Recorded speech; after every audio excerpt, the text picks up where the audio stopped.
are companies and governments willing to provide that extra cost that would compete with China? And at the moment, I think the answer is mixed. Some governments are willing to do a lot more than others in order to level up.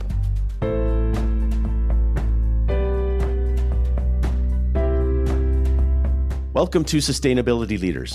I'm Michael Torrance, Chief Sustainability Officer at BMO. On this show, we will talk with leading sustainability practitioners from the corporate, investor, academic, and NGO communities to explore how this rapidly evolving field of sustainability is impacting global investment, business practices, and our world. The views expressed here are those of the participants and not those of Bank of Montreal, its affiliates, or subsidiaries. Hello, I'm Greg Jones, Battery Materials Analyst with BMO Capital Markets.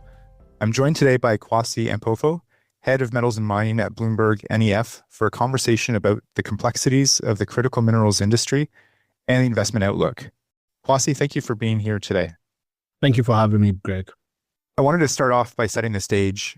The sentiment around battery materials, lithium, graphite, and rare earths has been fairly depressed over the past 12 to 18 months.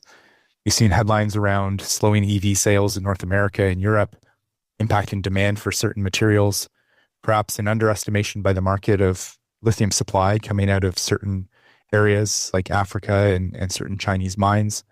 And then for graphite, a significant build out of capacity in China has overshot demand. And many of these factors and others have weighed on pricing for these commodities. In your view, Kwasi, how is the current backdrop impacting the industry's goals and objectives? Yeah, I think that's a great, interesting question because obviously, like you mentioned, if you read the headlines, it's quite easy to have a negative outlook on the industry. But of course, if you read BNEF, we give you the data. But what is our research saying? Every year we publish our electric vehicle outlook, which pretty much helps us look into a little bit into the future to determine, for example, how many electric vehicles will be sold the next year, the year after, all the way to 2040. And what we've seen is that in our initial estimate, which is earlier last year, the electric vehicle industry, particularly in the US as an example, we were expecting about 48% of passenger vehicles that will be sold in the US to be electric. Now, after the election of President Trump, we revised that view down to about 33%. However, still on last year, when you look at countries like Brazil, Brazil's electric vehicle uptake is going to increase by average 49% between now and 2027. So we would see electric vehicle sales rise to about 256,000 units by 2027 in Brazil from pretty much a very low number last year. So I think in conclusion, in terms of our outlook, is very checkered. Yes, some countries would remain gloomy, like I said, the United States. But then if you look at emerging economies like Brazil or even established electric vehicle market like China, I think there's still quite some growth there. And that could potentially have an impact on prices. So really a dichotomy between different markets is something that investors and market participants need to consider and factor in when you see perhaps negative headlines around North America and Europe, but offsetting or balancing that is, like you say, the growth in some of the emerging markets and certainly the month-over-month growth and penetration, strong penetration in China. Right. How do you expect the drivers of critical minerals demand to change over the next 1 to 3 years? What areas of demand might we see decline? And conversely, where might we see some green shoots? Yeah, so I think once again, it's such a very diversified market. It really depends on the country and it really depends on the end use, right? But then I'll sort of start with some of the macro factors that we think are going to impact growth over the next 1 to 3 years. So those macro impacts, number one is global growth, okay?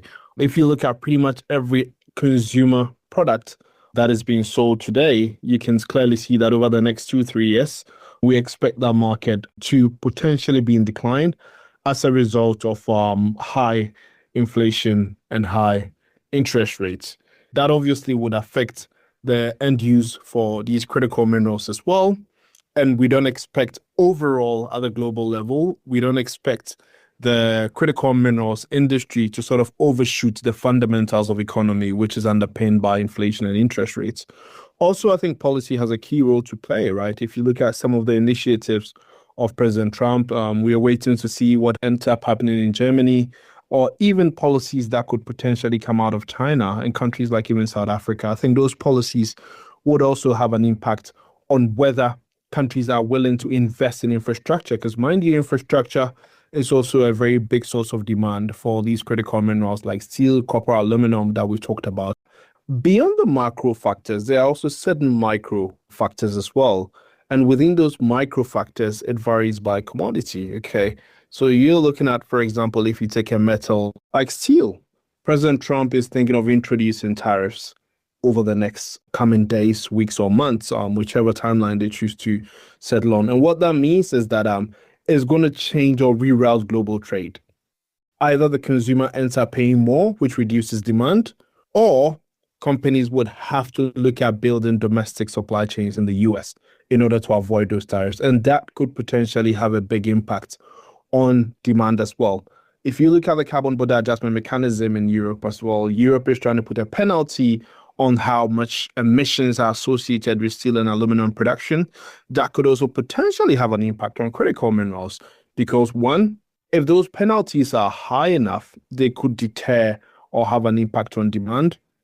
And once again, if they are not significant enough, or if companies want to sort of get around that, they would have to also onshore some of the supply chain. And then the third thing I could also add in terms of what could change demand is price.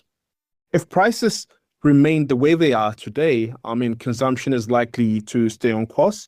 But then if they do tip into going higher than it is today, that is certainly going to affect consumption and lower demand. So I think these are the three areas, the macro being the interest rates, being the inflation, and being fiscal policies, the micro being how companies respond to tariffs and CBAM, and then more around the pricing where it's likely to actually sustain demand going on or reduce demand.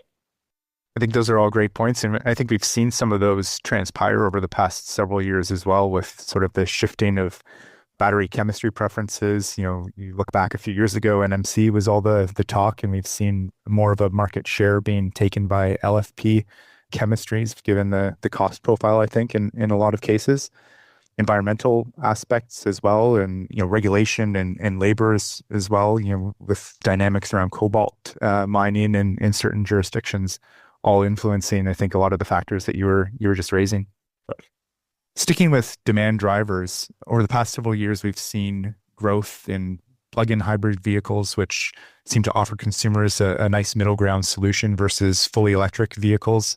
We've seen, as I mentioned, LFP technologies gain share versus NMC, and a number of companies are advancing recycling technologies to offer solutions for production scrap or end-of-life batteries. How might changing or evolving technologies impact the demand picture and consumer preferences? It's actually interesting. So for me, as an external industry participant, regardless of where the ball rolls, it's still going to be net positive for the metals industry, because whatever you do, you need some form of metals one way or the other. However, if you look at it from a perspective of which metal wins and which metal loses, let's take, for example, you talk about plug-in hybrid, right? Over the last 2-3 years, we've seen a resurgence in demand for hybrids and plug-in hybrids, okay? At the moment, that resurgence is making one country very, very happy, which is South Africa. It's added one more thing for South Africans to be happy for, in addition to their Springboks. I don't know if you're a fan of rugby, Greg. But then beyond just rugby, South Africa is happy about plug-in hybrids. And if you ask me why, I'll tell you for one simple reason: PGM. Last year, I think this year, the industry is likely to consume about 2 million ounces of platinum for plug-in hybrids and hybrids. Given the trajectory, we're seeing that the adoption of these drivetrains, by the end of this decade, that could double to about 4 million. I did not expect that growth 4 or 5 years ago, because we all thought plug-in hybrids is dead as a result of battery penetration, okay? But then, Greg, I can tell you for free, one country is not happy with this. Take a country like Australia, that was betting on lithium becoming a dominant metal as a result of battery penetration, right? But overall, like I said, the net positive for the metals industry, is net positive for the metals industry, but you have a scenario where PGM producers are probably more excited about the prospect of plug-in hybrids, and then lithium producers in Australia are probably less excited about the prospect of plug-in hybrid. So that is it for plug-in hybrid. If we extend that same argument to battery, you rightly mentioned earlier on about the cobalt industry. Look, Greg, 6 years ago when I joined BNEF, my first project was to estimate the amount of cobalt that the battery industry will need.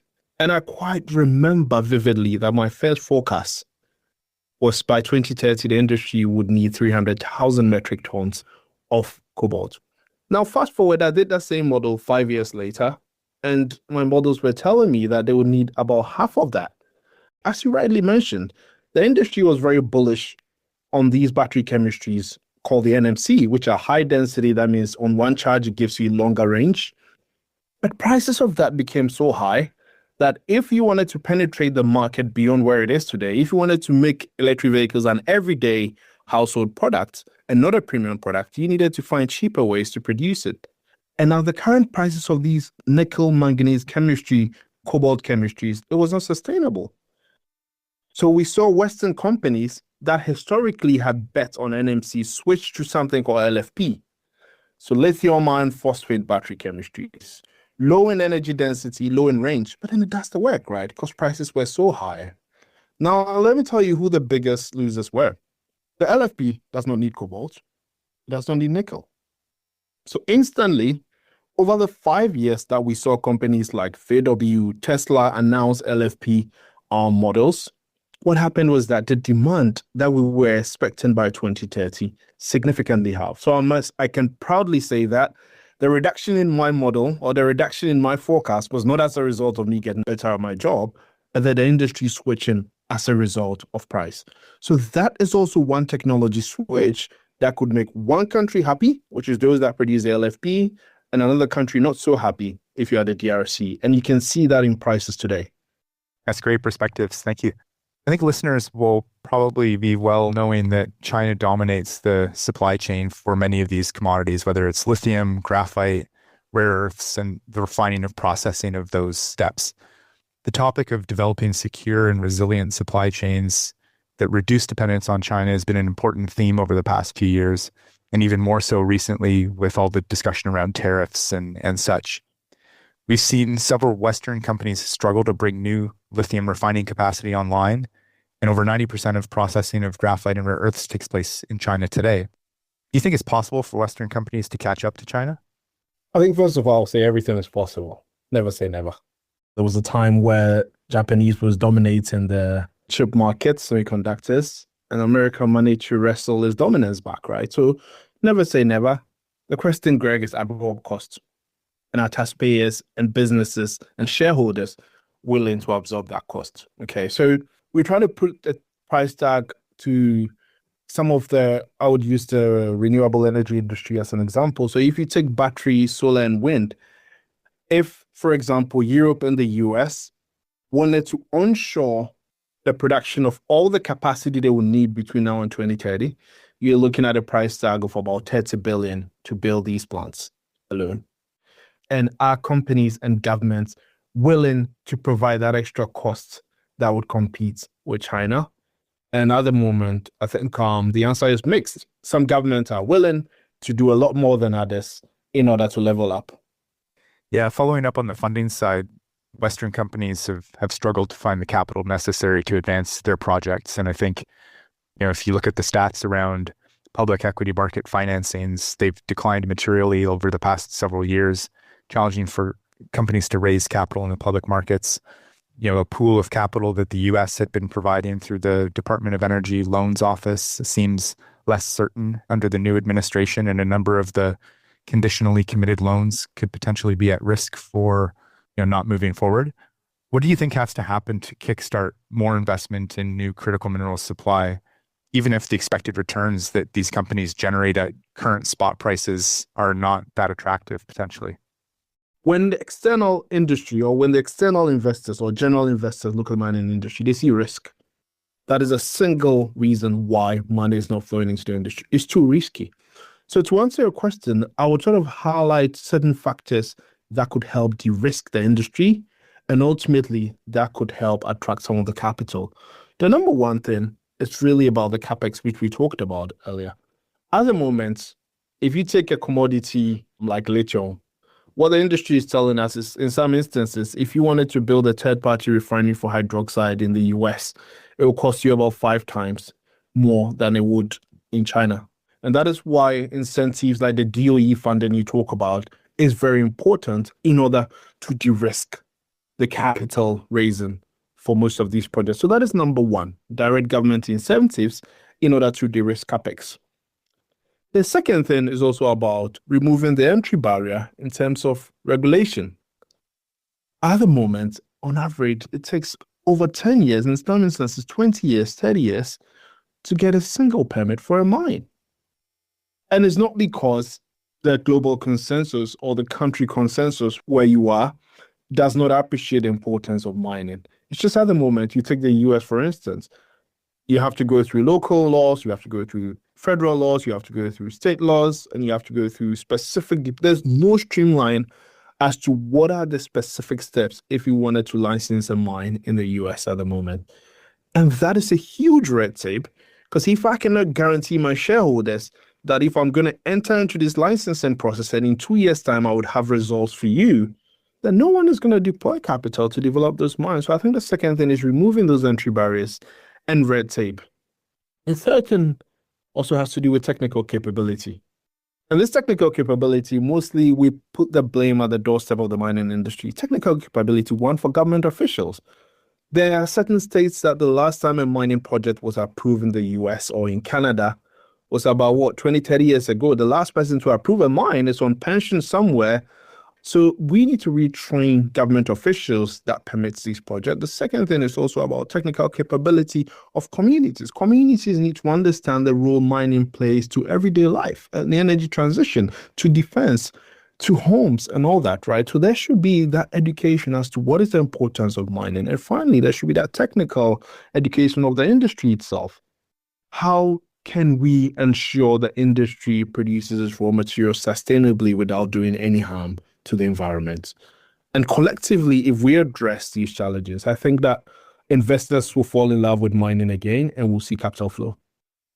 I think those are all great points, and it overlaps a lot with some recent work that we put together around the permitting of mines in key jurisdictions and comparing and contrasting the regimes. And when you look at the number of stakeholders that are involved in some of these processes, the timelines can get significantly extended when you're trying to ensure that the right environmental standards are upheld and the consultation processes are transparent and so forth. And I think our conclusions were similar to what you mentioned. On average, over 15 years to get a mine through from initial discovery into production. A lot of lack of clarity around what the permitting steps are. When you look at some of the government or regulator websites, very hard to kind of piece together what that timeline and process looks like. And so I think it really illustrates, to me at least, the importance of having that expertise and the technical capabilities internally to these mining companies to help navigate those processes with the regulators. We spoke a bit earlier around the return profile of some of these Western projects and the investment required to advance them. Do you think that we'll ever see Western price benchmarks become established and maybe aspects around pricing floors or guarantees to help provide some of that minimum return hurdle that investors or companies themselves might seek in terms of return profile? Yeah, that's very interesting. And I mean, there's been a lot of conversations, or there were a lot of conversations last year as to how governments can actually support in low price environments. And those were ideas that were floated. Look, what is the key determinant for a region or a market being able to get pricing? It comes down to one thing: liquidity. Like if you and I in a room, there's a bar of chocolate here. Nobody knows the price, right? We can only start discovering prices if you express an interest and I make an offer. Like you come to me, I've got $1. How about we make it 1.2, right? You have cash, you give me the 1.2, you go home with your chocolate. That is how pricing is discovered. It's not based on the will of the government or the interest of the people. There has to be liquidity. Liquidity comes with demand, and pricing comes when demand is met with supply. At the moment, you look at some of these commodities. Let's take lithium spodumene as an example. How much lithium spodumene is traded in the US? Probably very minimal or none. Yeah. Like very, very insignificant from a liquidity standpoint, right? So I think first things first, yes, governments can intervene, government can set floor prices, but I think the first thing there, in order not to set the cat ahead of the horse, I mean, it's important to follow the evolution of some of these prices. We saw iron ore shift to Asia because obviously China played a big role in the steel market, overtaking Japan somewhere earlier in this century. So I think it's important, first things first, for there to be that interest in actually a price assessment for some of these commodities, whether in Europe or in the US or South America. There has to be demand and there has to be supply that is flowing that demand. And that ultimately creates that liquidity, which then would enable price agencies to follow with a benchmark. However, we are not in normal times. If we're going to wait for the natural evolution to occur, I mean, it might take a while, and companies don't have that luxury. And like you rightly mentioned, certain governments have floated the idea of providing a backstop or a floor price. It's something that we at BNEF are keeping our eyes on and keeping our ears on as well as to how that would evolve, because it's quite difficult to sort of imagine the practicality of that, okay? Because the danger there is that if government intervenes too much, then you lose that advantage every market offers in terms of price discoverability. Just to kind of tie our conversation together, I'd like to kind of conclude with another macro big picture discussion topic. What do you think could surprise to the upside or the downside in the next 12 to 24 months? Well, at the macro level, I think policy will play a key role.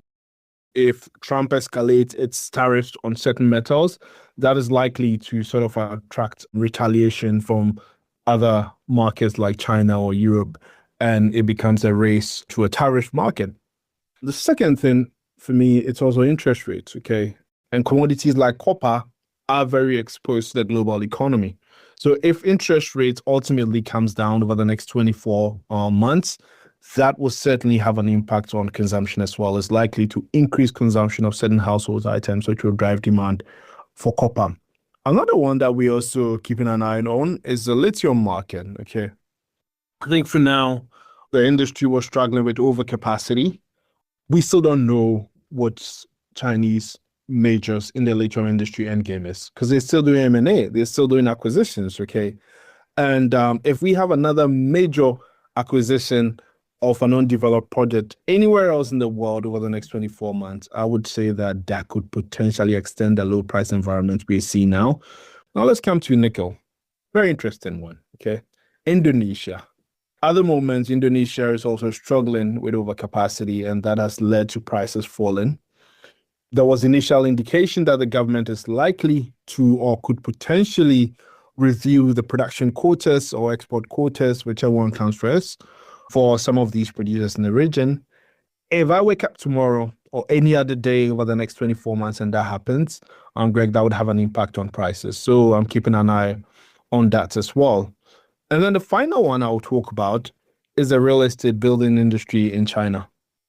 It's still quite unclear what is going on in terms of how the recovery is going to look like, right? Are we going to have sort of a sharp recovery, which would mean that steel consumption will recover this year or next year? Will government stimulus move the needle in order to still drive the real estate industry? There's still quite some question marks there. Once again, if I woke up in a month's time, 2 months' time, 3 months' time, and the government has announced a mega stimulus in Beijing, that certainly would align more with our best case scenario, and that certainly will move the market. So overall, I think it's not a straight answer. Depending on the commodity, depending on the region, depending on what Twitter is saying, all of these could have an impact on the market. That's great, Kwasi. Thank you very much for sharing your perspectives, and always great to catch up, and thank you for joining us today. Greg, thank you so much for having me, and thank you to your listeners for tuning in as well.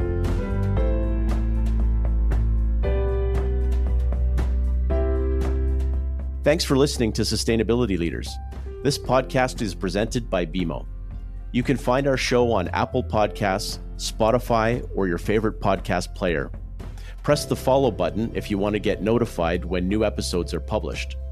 We value your input, so please leave a rating, review, and any feedback that you might have, or visit us at bmo.com/sustainability leaders. Our show and resources are produced with support from BMO's marketing team and Puddle Creative. Until next time, thanks for listening, and have a great week. For BMO disclosures, please visit bmocm.com/podcast/disclaimer